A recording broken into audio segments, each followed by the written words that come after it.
É um ministro que reza o tempo todo como monge. Uma vez eu lhe disse, por que você não entra em um mosteiro? Ele me respondeu, o bispo me proibiu, dizendo que eu serei mais útil no mundo do que em um mosteiro. Ele pregava a reconciliação entre os dois inimigos hereditários, ou seja, a França e a Alemanha. Schumann nunca teve um plano de carreira, nem conhecia a expressão, que não existia na época. Ele cumpriu seu dever de cristão, respondendo a um chamado. Robert Schumann é, antes de tudo, um profeta. Alguém que ousou acreditar em algo inimaginável. Alguém que foi além de toda a esperança. Quelqu'un qui a osé espérer au-delà de toute espérance.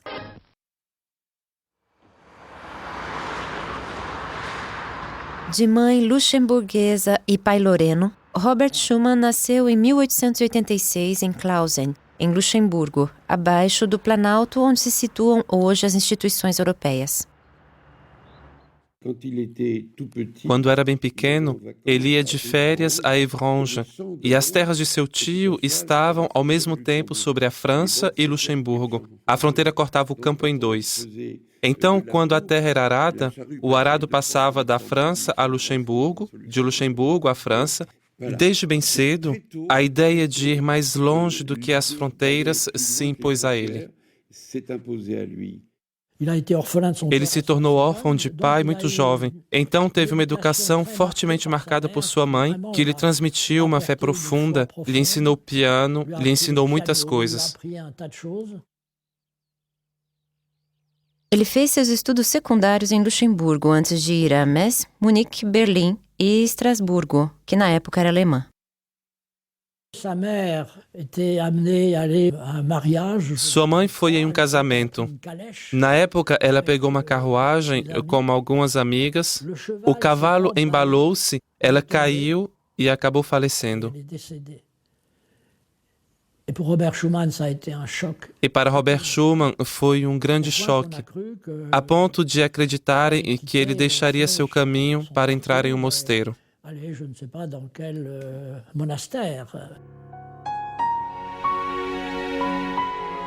Quando Schumann tem 25 anos, um de seus amigos, Henri Eschbach, lhe escreve alguns dias depois desse drama.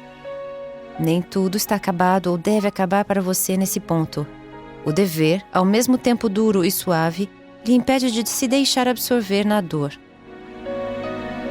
Você continuará como um leigo, pois terá mais sucesso em fazer o bem, que é a sua única preocupação. Minha opinião é que os santos do futuro serão os santos de terno. Em 1914, Robert Schumann é dispensado do serviço militar por baixo vigor físico. De volta à paz, a Alsácia-Lorena volta a ser francesa. Até então, luxemburguês-alemão, ele assume a nacionalidade francesa de seu pai. Surge então muita pressão para que ele se torne um parlamentar de Mosela.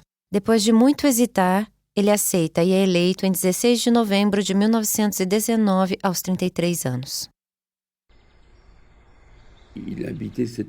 Ele morou nessa casa que foi encontrada por minha família. Schumann viveu aqui de 1926 até sua morte em 1963. Era um homem excepcional, modesto, muito manso, mas não mole, pois nas bem-aventuranças nós dizemos felizes os mansos, não dizemos felizes os moles. E foi preciso muita coragem para começar a União Europeia em 1950.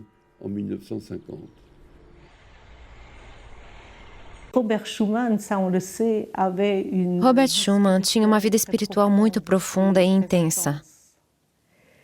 Ela era alimentada desde sempre, desde a sua mais tenra infância, por sua fé cristã, por seu engajamento no movimento do catolicismo social, também pela oração, pelas leituras, meditação, e Schumann ia à missa quase todos os dias. Tem uma igreja de um convento bem em frente à sua casa.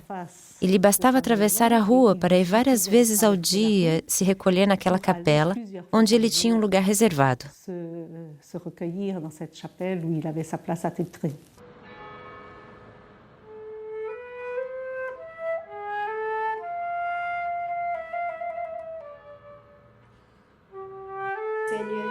Senhor Jesus, chamadas a receber na Eucaristia o dom do Teu corpo, nós queremos servir nossos irmãos e dar glória ao Pai pela oração de nossos lábios, pela palavra de nossa boca e o trabalho de nossas mãos.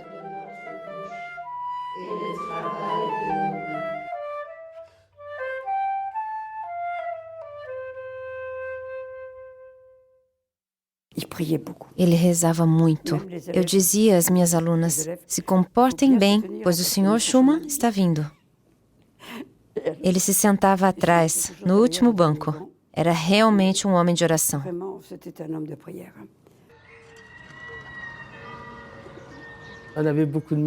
Nós tínhamos muitas ameixas, e quando eu lhe trazia algumas, sua governanta me dizia, o Sr. Schumann quer vê-la. Ele me perguntava se eu trabalhava bem na escola e então me dava algumas balas, muito raras na época. Ele trabalhava em Metz e voltava de ônibus todas as noites, no meio do povo. Ele gostava muito das pessoas.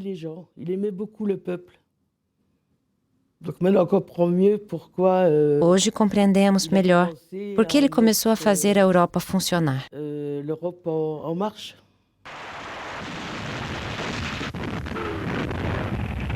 Em 10 de maio de 1940, Robert Schumann descobre bem cedo pela manhã a entrada das tropas alemãs na Bélgica e nos Países Baixos.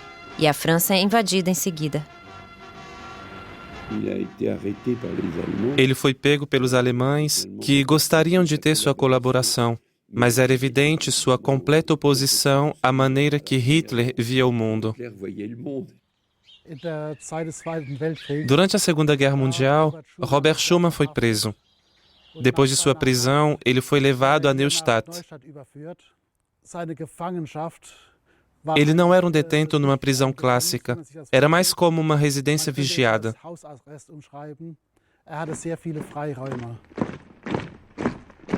Ele tinha muita liberdade para ir e vir, da qual se aproveitava para vir à missa em nossa casa aos domingos.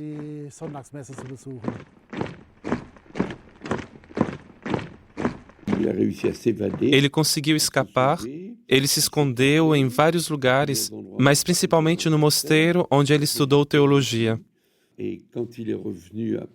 E quando voltou depois da guerra, ele não poderia ser acusado de ter sido fraco em relação à Alemanha.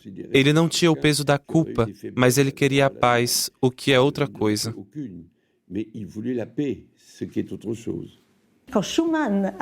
Schumann chega ao Ministério das Relações Exteriores justamente quando, na França, compreendemos que não podemos mais continuar com a política discriminatória, que é preciso estender a mão à Alemanha, que devemos fazê-la entrar na Europa e cooperar com a Alemanha e outros países europeus em um espaço maior.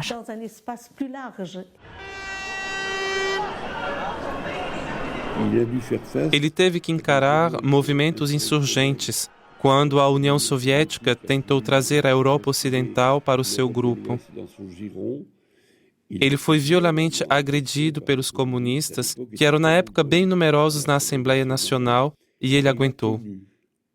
Lhe perguntaram como ele havia feito para permanecer firme diante de uma ofensiva tão violenta e agressiva, mesmo fisicamente.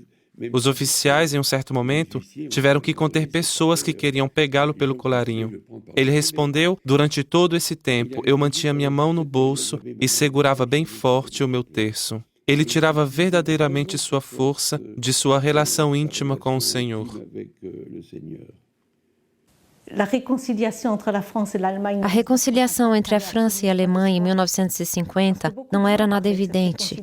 Muitas pessoas falavam dessa reconciliação, mas não eram capazes de impor essa ideia, enquanto Schumann, agora como ministro das Relações Exteriores, podia tentar concretizá-la. Foi Jean Monnet que elaborou o plano de 9 de maio de 1950, e esse plano agradou imediatamente Schumann, mas estava ainda assim arriscando sua carreira. E se ele o fez, foi por ter coragem. A coragem de não pensar primeiro em suas ambições políticas, em sua carreira profissional, mas de se dizer, é isso que devo fazer e vou fazê-lo, aconteça o que acontecer.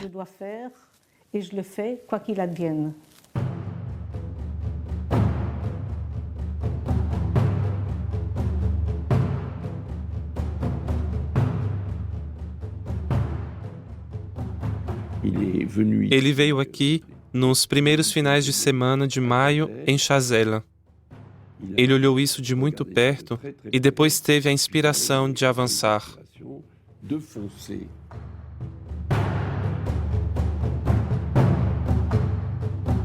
A Alemanha tem um senso de comunidade mais do que qualquer outro.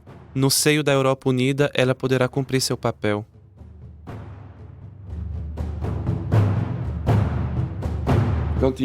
Quando voltou a Paris, segunda de manhã, disse: avisem Jean Monnet, estamos indo. E então começaram.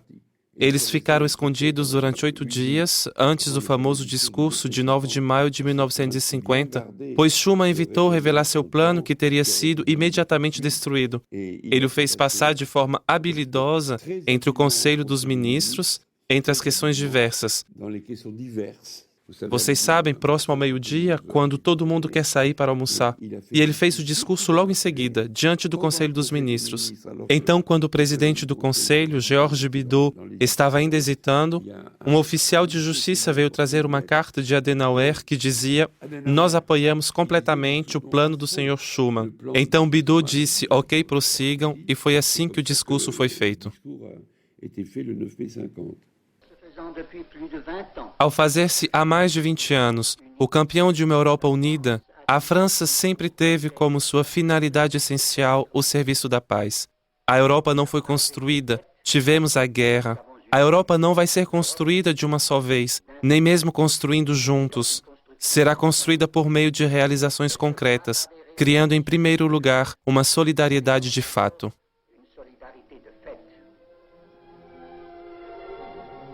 É por isso que, diz Schuman, o governo francês propõe atuar imediatamente num ponto limitado, mas decisivo.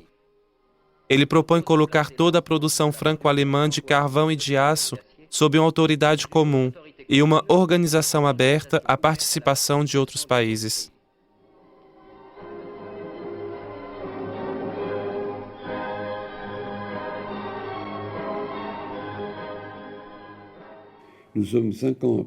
Estamos 5 anos após a guerra. O ódio e, claro, o desejo de vingar os horrores do nazismo ainda eram fortes. Mas Schuman seguiu sua intuição profunda e ele teve a audácia de lançar este projeto.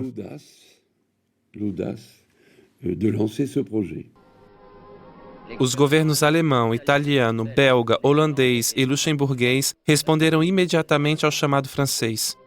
Em 6 capitais, um grande desenho político tomou forma, o da conquista da unidade europeia por meios pacíficos.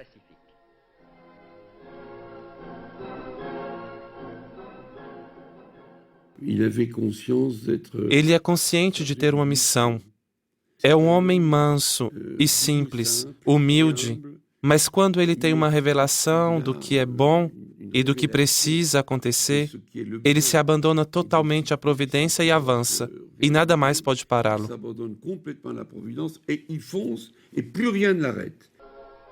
No dia 10 de fevereiro de 1953, um primeiro trem de carvão europeu, seguido 3 meses depois do primeiro trem carregado de aço, atravessou livremente fronteiras abolidas. O mercado comum do carvão e do aço tornou-se uma realidade. Volto a este pequeno livro que ele escreveu no final de sua vida. O último capítulo é intitulado Servir a Humanidade. Vemos que Schuman falava especialmente de paz. Ele explica o que ele entende por paz. Para ele, a paz não é apenas a ausência de guerra. Não é um conceito abstrato, não é uma ideia sentimental. A paz é realmente uma construção de todos os dias e é uma construção que se baseia na solidariedade, na cooperação, na liberdade, na fraternidade. E assim, vemos que, para Schuman, a paz deve ser baseada nos valores cristãos que se tornaram, naturalmente, os valores do humanismo ocidental. les valeurs de l'humanisme occidental. A Europa se procura. Ela sabe que tem em suas mãos o seu próprio futuro. Ela nunca esteve tão perto do objetivo.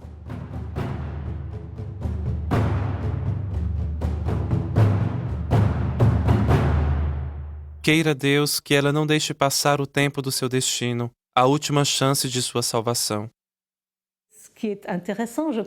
O que é interessante, eu acho, é que há uma grande continuidade entre a ação política e o pensamento pessoal de Schuman.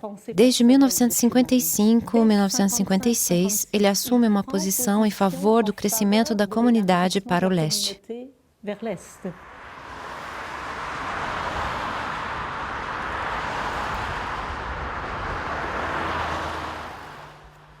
És milyen színet kék?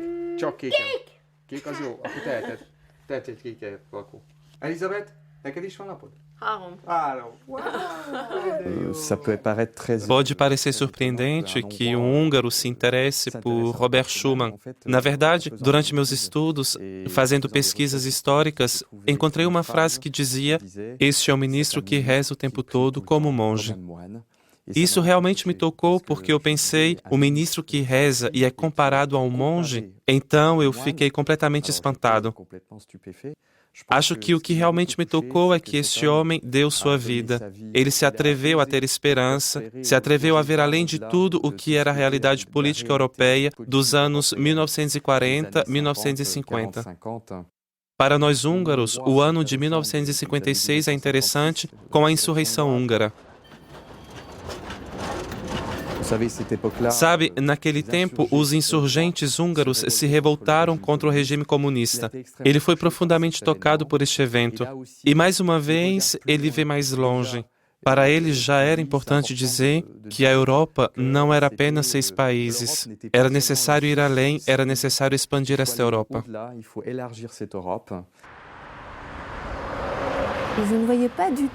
Eu não via qual poderia ser a relação entre a fé daqueles que foram chamados os pais fundadores da Europa e a Europa como ela é hoje.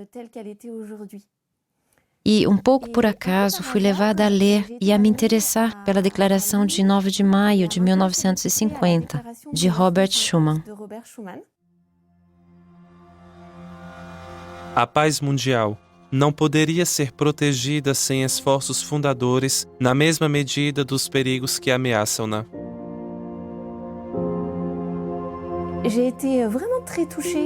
Eu fiquei realmente muito emocionada ao ler este texto. Eu me senti como uma criança mimada. De repente, eu percebi que se hoje eu posso ir à Alemanha, me sentir bem, ter amigos lá, foi realmente graças a esses homens que, naquela época, ousaram acreditar que a paz era possível entre franceses e alemães.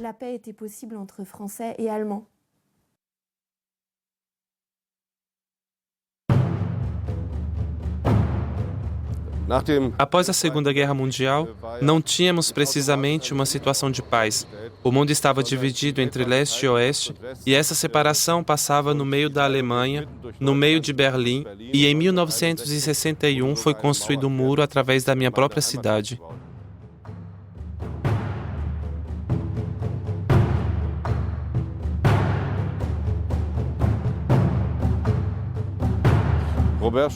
Robert Schuman é para mim um dos grandes visionários do século passado, um dos homens políticos mais importantes. Quando a Europa era um campo de ruínas, o ódio ainda muito presente, ele teve a ideia de que os europeus pudessem se unir para que nunca mais saia da Europa algo como 2 guerras mundiais em um século. Essa ideia de uma Europa unida nos ajudou a derrubar o muro. Hoje vemos que 28 países pertencem à União Europeia, não apenas à Europa Ocidental, mas também à Europa Oriental, do Norte e do Sul. Devemos isso a Robert Schuman e à sua visão de uma Europa unida.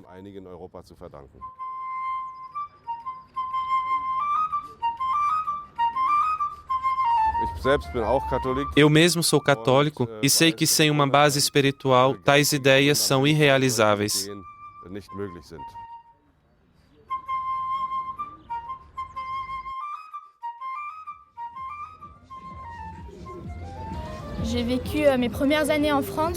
Eu vivi meus primeiros anos na França e na Bélgica. Hoje eu vivo em Berlim, na Alemanha. E eu acho que é uma grande sorte poder, como jovem, ter vivido nesses 3 países. E esta sorte nós a devemos um pouco a Robert Schuman, que teve essa ideia fabulosa de criar a Europa. Como europeia, é importante para mim votar e me engajar por esta União Europeia. Eu não sei exatamente como, mas eu quero me comprometer a preservar a paz que existe hoje entre os diferentes países.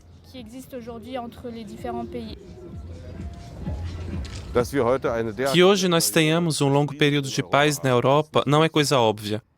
Muitos acreditam que isso vai durar para sempre. No entanto, constatamos que o mundo não é desprovido de guerra. Em torno da União Europeia, há uma série de conflitos, como na Ucrânia, por exemplo. O meu apelo aos jovens é o seguinte: a ideia de unidade europeia é o seu futuro, e minha esperança é que ela esteja com vocês em boas mãos, que vocês deem continuidade a este trabalho para que o futuro continue a trazer paz e bem-estar para todos.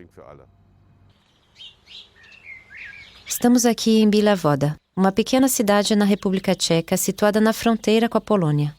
O cemitério local tem por triste particularidade ser o lugar de descanso eterno de 700 freiras, que passaram suas vidas aqui contra sua vontade. O fim de 32 ordens religiosas e o fechamento de 502 conventos foram uma consequência do golpe comunista em 1948. Hoje, jovens de diferentes países europeus vêm neste local através de uma iniciativa da comunidade Caminho Novo se renovar e construir novas pontes entre as nações.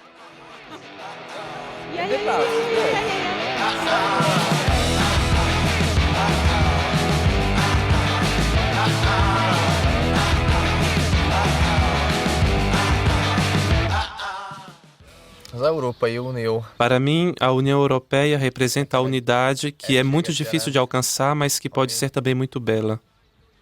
Ela representa a unidade em que se respeitam as fronteiras mútuas, mantendo-se em abertos.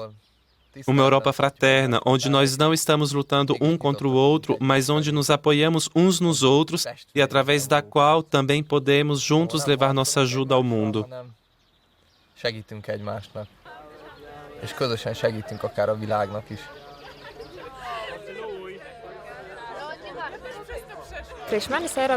Para mim, a União Europeia é a comunhão e a fraternidade entre os países.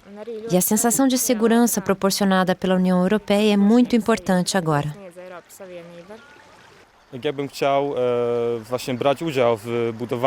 Eu gostaria de participar pessoalmente na construção da Europa, da União Europeia. Para mim, é importante sensibilizar os jovens da minha idade sobre o que realmente é a União Europeia e incentivá-los a pensar sobre este projeto.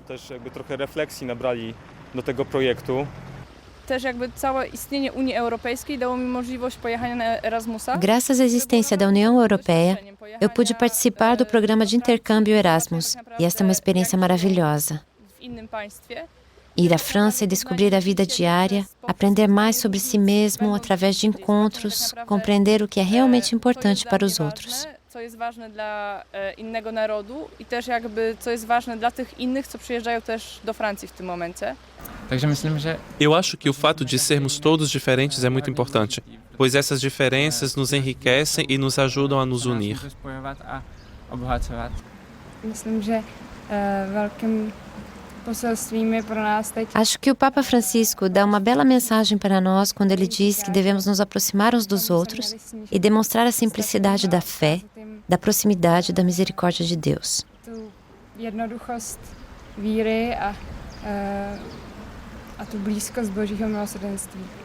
A Europa de hoje parece não reconhecer isso e esquece suas raízes históricas e espirituais.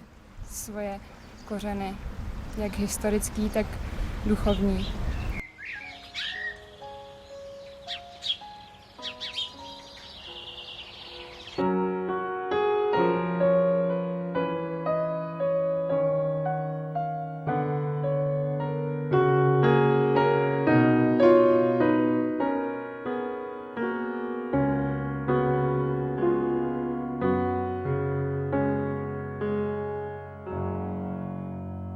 O ex-presidente do Conselho, deputado de Mosela entre 1919 e 1962, Robert Schuman faleceu. A presença de 5 ex-chefes de governo na longa procissão em Messa, acompanhando-o em sua última viagem, e a presença de muitas delegações francesas e estrangeiras destacaram a personalidade que ele desejava com toda a sua força e no qual, loreno nascido em Luxemburgo, ele nunca parou de trabalhar. Em 1958, Robert Schuman recebia o prêmio Charles Magno, que trouxe uma justa consagração à obra a qual ele havia se dedicado.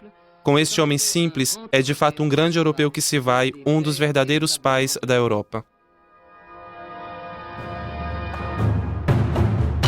Senhor Presidente, somos 8 jovens de 6 países que assistiram à sua palestra na Sorbonne, nesta quinta-feira à noite, 12 de dezembro de 1953. Queremos agradecer pela maneira como o senhor luta pelo nosso futuro, combatendo pela paz e unidade entre as nações. Sua visão, para além dos interesses de um partido ou mesmo de um país, foi, para nós, uma fonte de inspiração.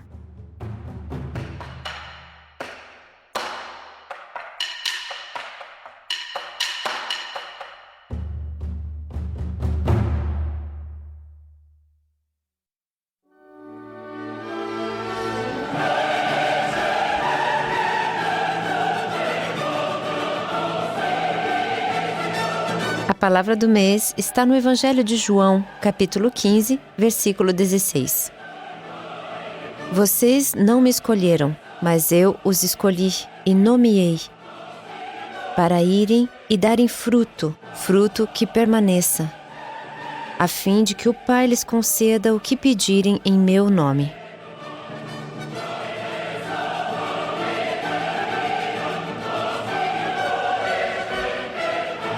Este mês, nós podemos orar por essa visão de unidade e reconciliação de Robert Schuman, que ela possa continuar a inspirar os países europeus, assim como as outras nações, a fim de construir a paz.